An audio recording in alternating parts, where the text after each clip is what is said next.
काय दिलेलं बघा, prove that 1 by log of 6 with base 3 1 by plus 1 by 6 log of 6 with base 8 and 1 by log of 6 with base 9 is equal to 3. एक minute, मी question correct आहे का बघतो. ठीक आहे, हा तिन्ही ठिकाणी log 6 आहे आणि आपल्याला प्रूव्ह करायचं आहे इज इक्वल टू 3. ठीक आहे, आता आपलं असं जर क्वेश्चन असेल प्रूव्ह दॅटचा, आपण काय करणार, तो ही माझी आन्सरची step. Left hand side is equal to, left हँडला कोण होतं, लेफ्ट हँडला हे होती टर्म. ठीक आहे, आता बघा एक फॉर्म्युला होता आपल्याकडं लॉगचा 1/3 log of m with base a is equal to, जेव्हा आपल्याला बेस चेंज करायचा आहे ते log m upon log a, म्हणजे हा जो ज्याचा लॉग आहे तो आणि बेसला जी टर्म आहे लॉग सोबत डिनॉमिनेटरला आणि जे ज्याचा लॉग होता ते न्यूमरेटरला, आणि याचा बेस आपण काही पण इथं 10 हे जर आपण 11 घेतला 11 आपण समजून घ्यायचं तर 10 आहे तर आपण तर 10च ठेवणार. ठीक आहे, म्हणजे आपण बेस चेंज करू शकतो इथं आपल्या मनाने. बेस आपण 10 घेऊ शकतो, 15 घेऊ शकतो, जे घ्यायचं ते घेऊ शकतो. हाच एक आपला फॉर्म्युला मी तुम्हाला दिलेला अगोदरच. आता बघा मग इथं काय होईल, 1 by log of 6 upon log of 3 plus 1 by log of 6 upon log of 8 plus 1 by log of 6 upon log of 9.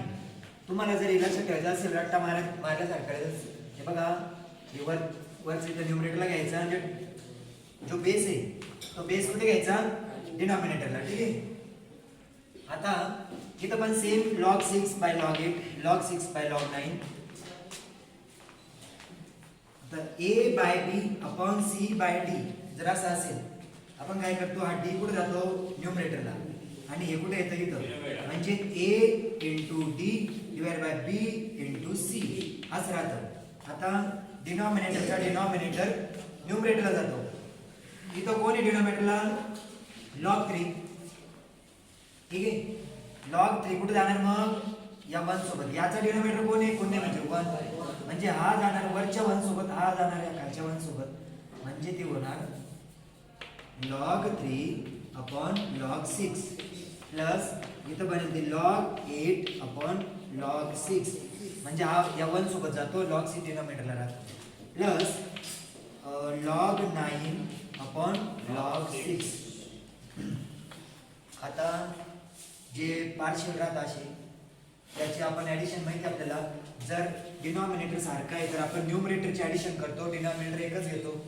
नाही का मराठीमध्ये जे सारखा असेल तर अंशांची बेरीज करतो, सेम तसं. मग इथं काय बनेल ते log 3 plus log 8 plus log 9 upon log 6 denominator काय log 6. तिरकस गुणाकार करायचं काम नाही कारण डिनॉमिनेटर सारखा आहे सगळ्यांचा, हे तुम्हाला माहिती आहे. ठीक आहे, मुलं पण आले असेल तर बघा इकडं, यानंतर बघा इकडे घेऊ ते log 3 plus log 8 plus 9 log 9, तर काय राहतं log m plus log n, काय राहतं log m into n. ठीक आहे, तसंच मग जर कोणी तिसरा असता प्लस log p सपोज असतं तर काय झालं असतं log m into n plus log p as it is.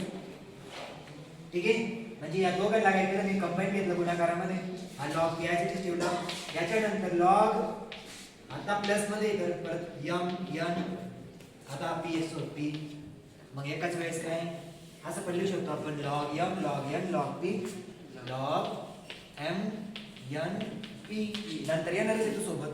ठीक आहे, इथं काही मग log common 3 into 8 into 9 whole divided by log 6 is equal to, आता 3 into 8 24 24 into 9 24 into 9 log 24 into 9 काय येतं 216 बरोबर. गुणाकार बघा बरं काय येतो, करा बरं कॅल्सी मध्ये 8 गुणिले 3 गुणिले 9 बघा सांगा पटकन.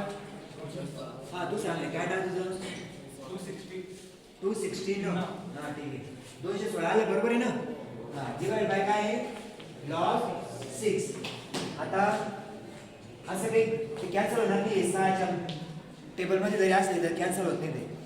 लॉग कधी कॅन्सल होईल जर log 6 असता तरच लॉग कॅन्सल होईल. कधी कॅन्सल होईल वरती जर log 6 असता तर कॅन्सल होईल. ठीक आहे. हे बघा log 216 चे जर इथं log 6 असतं तर हे कॅन्सल झालं असतं. ठीक आहे. मग आपल्याला काहीतरी होऊ शकतं असं कारण आपल्याला न्यूमरिकल तसं दिलेलं आहे. कारण आपल्याला इथं आन्सर वेगळं येणार आहे 6 तर log जे आपल्याला प्रूव्ह करायचं त्याच्यामध्ये log आहे का नाही. मग आता जर आपण अंदाज लावलाय तर थोडासा विचार केला तर 216 हा 6चा क्यूब आहे. काय 6 गुणिले 6 गुणिले 6 करून बघा काय येतं ना. म्हणजे 6चा क्यूब 216 येतो डिवाइड बाय log 6.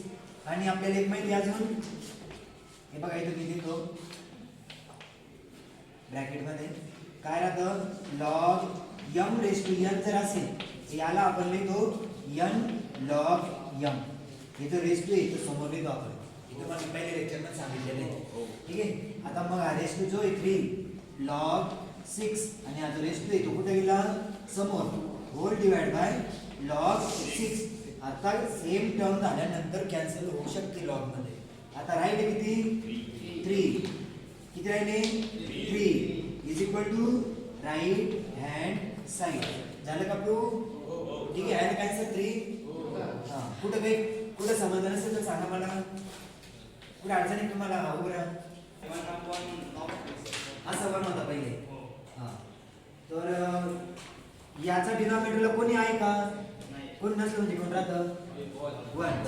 आता a बाय b आणि p बाय q असं जर पार्शियल फ्रॅक्शन मध्ये जर परत पार्शियल असेल म्हणजे a बाय b आणि p बाय q असं जर असेल तर काय राहतं याचं. हे तुम्हाला 6 विचारलं होतं a बाय b गुणिले q बाय p म्हणजे उलट होऊन जातं ते गुणाकार. हे तुम्हाला 6 ला होतं. ठीक आहे. तर तसं आपण काय करायचं मग q वरती जातो ना सगळ्यात वरती a q हा वरच्या सोबत पाठवायचा आणि b आणि p. ठीक आहे. तर हे दोन्ही टर्म आता इथं काय होईल मग log 3 1 सोबत आणि हा log 6 खालच्या 1 सोबत. मग log 3 into 1 log 3 1 जर कमी गुणिले केलं 5 into 1 किती येतं 5 into 1 किती येतं 5. log 3 into 1 किती log 3 log 3 into 1 log 3 log 6 into 1 log 6. हा वरती फक्त log 3 राहिला log 6 फक्त उलट होऊन जाते ते 1 असल्यामुळे. मग log 8 by log 6 log 9 by log 6. Denominator सारखे कॉमन न्यूमरेटरची ऍडिशन m n p ठीक आहे नाही log m into n into p त्यांचा गुणाकार येतो 216. डिनॉमिनेटरला कोणी log 6 कट करायचं तर 6 चा क्यूब 216 आहे त्या कॉमन टाकलं. 3 ला समोर आणल्यानंतर log 6 राम येतं तसा कॅन्सल होत नाही. ठीक आहे. log 6 असा कॅन्सल होणार नाही. या 3 ला पहिले समोर आणावं लागेल मग log 6 कॅन्सल होतो. मग राहिला 3 आणि आपल्याला प्रूव्ह करायचं सांगितलं तर याचा आन्सर 3 आणावं माहिती ना. काय प्रूव्ह करायचं आपल्याला. हा बोल सर तुम्ही सांगितलं एका लॉगच्या समोर जर काही नंबर असेल तर कॅन्सल नाही होत. लॉगच्या समोर एक नंबर असला तर नाही तर मल्टिप्लाय मध्ये असलं तर होत नाही ते. मल्टिप्लाय मध्ये असलं होतं ते. ठीक आहे. प्लस मायनस असलं ना मग नाही होणार. डिनॉमिनेटर त्याचं एकच कॉमन परत प्लस मायनस पण आहे कोणी तर नाही होणार. अजून काय अडचण. हा आणि हे जर तिकडे असतं समोर म्हणजे ही इकडच्या साईडला टर्म आहे कोणती ही इकडे आहे आणि ते सोबत कोणतरी प्लस आहे अजून सपोज log 6 इकडे प्लस log 8 आहे सपोज तर ही तिच्या डिवाइडला जाणारच नाही होती कारण ती प्लस मायनस आहे तिकडे प्लस मायनस होऊन जाईल ती अशी नाही कॅन्सल होणार. इथं 216 6च्या याच्यामध्ये असेल ते पण तसं पण भाग जाणार नाही त्याला 6च बनवावं लागेल मगच कॅन्सल होते. आणि 6 कशी ते आपल्याला डोकं लावलं पाहिजे आपण की 6चा क्यूब आहे आपल्या लक्षात आलं पाहिजे ते. नाही तर मग आपण कॅल्क्युलेट करून पाहिजे 6चा वर्ग किती येतो 6चा क्यूब किती येतो आणि मग ते 6चा क्यूब घेऊन तो 3 समोर घेतल्यानंतर 6 कटले log कटलं log 6 कटलं तर 3 राहिले फक्त ती आपल्याला प्रूव्ह करायचं होतं. ठीक आहे.